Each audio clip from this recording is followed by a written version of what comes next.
Our Man Adelaide, The Dark Grove, written by Martin Schiller, narrated by Rebecca Mckernan.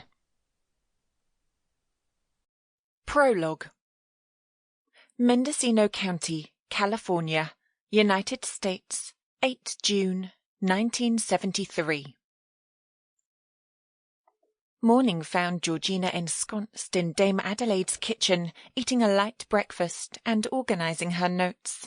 So far, her hostess had provided an incredible insight into the early days of the Secret Service Bureau and one of its most sensitive missions, the investigation into the sinking of the RMS Titanic.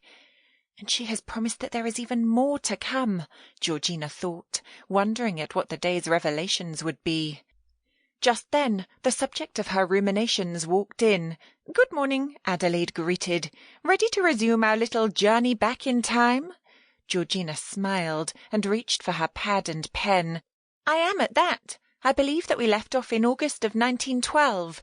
Yes, that we did," Adelaide confirmed.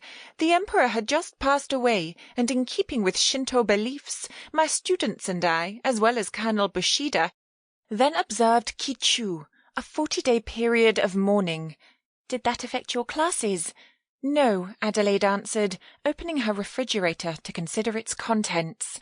"They went on as usual, but we refrained from anything that might have otherwise been considered auspicious, so there were no celebrations, and we eschewed any entertainments. This came to a conclusion in September, which, as it happens, coincided with Sir Thomas's desire to return to Wales in order to visit his family again and observe the autumnal equinox." "The equinox?" Georgina asked.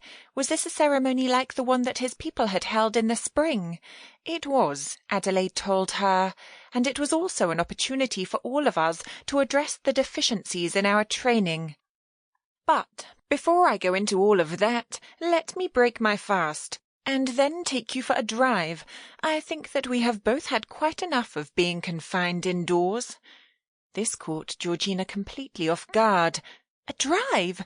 I thought you told me that you did not know how to operate a motor car." "Not in 1912, no," Adelaide explained.